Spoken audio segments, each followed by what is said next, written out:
Hi everybody. Today we're answering the question how to plan as a caregiver for things that you don't even know you're planning for or that you need to plan for, especially if you are a first-time caregiver and you've never done this before, or if your care situation is getting to be very up and down, very unbalanced, or very difficult. I'm Pamela D Wilson. I'm a caregiving expert, advocate, and speaker. I've been in this business for over 20 years. Please click below to like and follow this channel so that other people looking for similar information can find hope, help, and support. You can also visit my website, PamelaDWilson.com, on their online courses, links to over 800 videos here on my YouTube channel. So if this video answers a question that you are interested in, there's probably another 799 answers here for you. So if you are here, the fact that you know that you are here and you know that you need to plan for the unexpected is important. Especially if you're a first-time caregiver, it's impossible to know everything that can happen because you may have never done this before, where you've been taking parents to doctor appointments and you're working with the healthcare system and there's these bills to pay and you're trying to work and do all this kind of crazy stuff, right? It's a lot.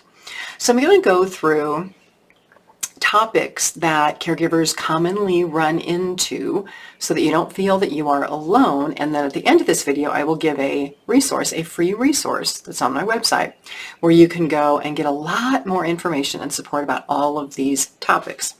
The first one is, honestly, it's managing the emotional ups and downs and all the relationships that you have to manage, whether it's with the person that you're caring for, your relationships at work, because caregiving does affect career and work because you're distracted there, right?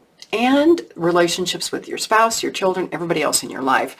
Plus then you have your elderly parents who might not be accepting of help or want help from outside people, or they say, oh, we don't need any help, we don't want to do that, yet they're having all kinds of falls and forgetting to take medications and ending up in the emergency room.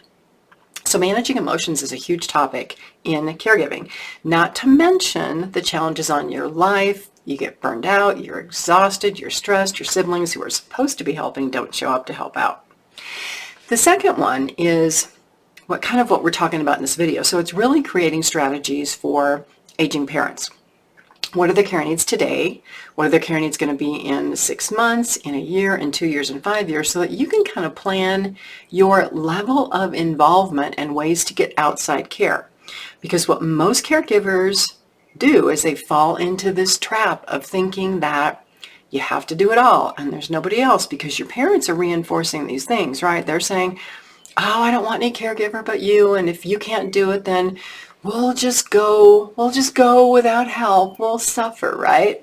Well, that's manipulation.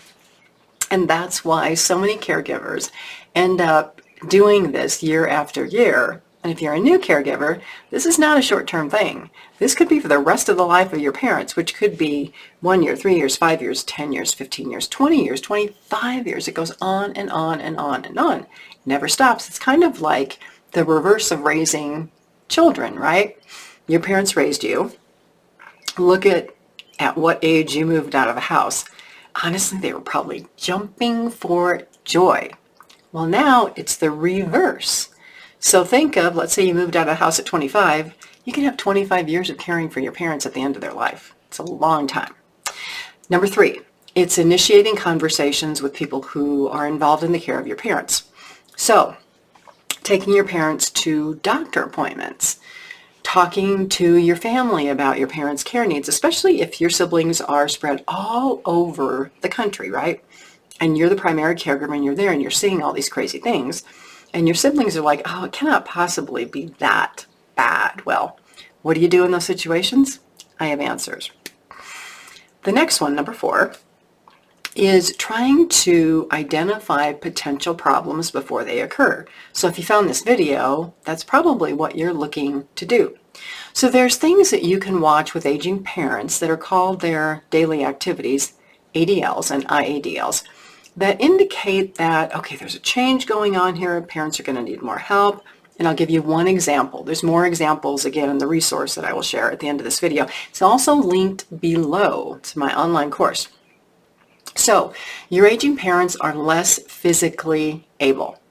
They walk, but they get tired. Maybe they've had a fall and now they're favoring, a hurt ankle or a leg or something. So they get less active and less active and less active. That is like the number one cause of elderly parents needing a lot more care and having a lot more health issues. And look at yourself. How physically active are you? How healthy are you? Huge problem in caring for aging parents, because the less physically active they are, the more likely they are to fall and break a hip and need more care and end up in a care community and a nursing home and a hospital and all that. It's this, I call it, spiral of bad health. And along those lines, there are identifying safety risks in the home. And safety risks in the home can be physical things like, you've got a rug here and there's a cord that they're going to trip over and there's steps that they have to walk up and down and you're worried they're going to fall. But it's also other things like, how is the nutrition of your parents? What's their vision like? Do they have vision problems? Can they not see things on the floor? Do they have hearing problems? What other issues exist that can cause accidents in the home? Helping a parent maintain their health is the next topic. And this really involves conversations about, Mom and Dad, what do you want? Do you care that you don't feel good every day? Do you want to do something about that? Because what happens a lot is caregivers try to fix everything, right? You see that your parents have health problems and you're like, oh, Mom and Dad, you've got to do what the doctor says and you have to eat better and give up salt and do all this kind of stuff. Well, honestly, your parents may be so set in their ways that they don't care about any of that. They want to do what they're going to do. But there are consequences to that affect you, the caregiver, right? Because if they get sicker, if they can do less, who is going to show up? And if you haven't had that conversation with them, that you're not going to be the person who's always going to show up, then you're going to have a lot of stress on your hands. So having those conversations very early in caregiving relationships about expectations, what you can do, what your parents expect of you is super, super important. Next, we have loved ones with memory loss. That is a whole different topic because memory loss doesn't get better. You can't fix it. And a lot of caregivers purposely think that their parents are doing things to irritate them, but your parents can't remember. It's not like you can fix memory loss or teach people with memory loss to do new things. That is not at all what happens. And so creating a care plan for memory loss is really another in-depth topic that I offer information on. Then let's talk about money. You might be shocked to know that Medicare does not pay for everything. And mostly what it doesn't pay for is all the things that your parents need the most. All the things that you're doing for them. They have to self-pay for that. So if they have you, obviously you're free, can they pay for a caregiver? Can they pay if they have to go to an in-home care community? If they cannot and your parents are low income and don't have a lot of retirement savings or any of that, then I recommend investing Medicaid as soon as possible. It's a public option available in states that provides limited support for aging parents in their homes, and sometimes it can pay for care communities if communities in your state accept that as a payment option. And then last, you get other people involved in your parents' care, right? You're hiring in-home caregivers. They may live in a care community. Just because you shift the care from you over to somebody else doesn't make it all easier. It may give you more time. It may mean that you don't have to show up at Mom and Dad's 7 nights a week and be there all weekend or live with them or invite them to live with you, right? That's a whole nother topic. But managing all of these people, if your parents can't do it, is a job that caregivers do. And you cannot expect that these caregivers, most of them, are trained or knowledgeable or as knowledgeable as you are about the care needs of your parents. So let's talk about the resource for all of these. I have an online course.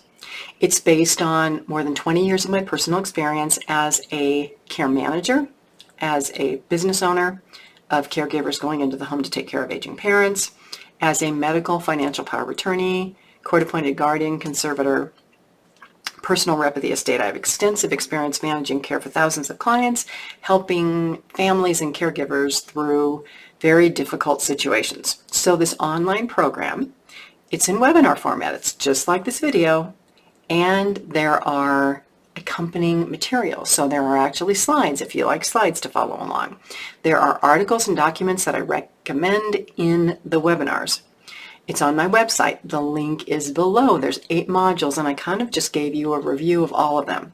So a lot of caregivers will go to my website, and they may send me an email for consultation. But they're like, well, I don't have money to pay you for a consultation. Well, if you don't, this course is the next best thing if you make the time to go through it. It's all in all, it's about 60 hours of your time. There are webinar videos, again, like this. I bring podcasts into it. There's a lot of other materials. And it really is the day-to-day dealings of what happens. I took all of the experience from my many years of being a care manager, and I put it into materials that caregivers can use.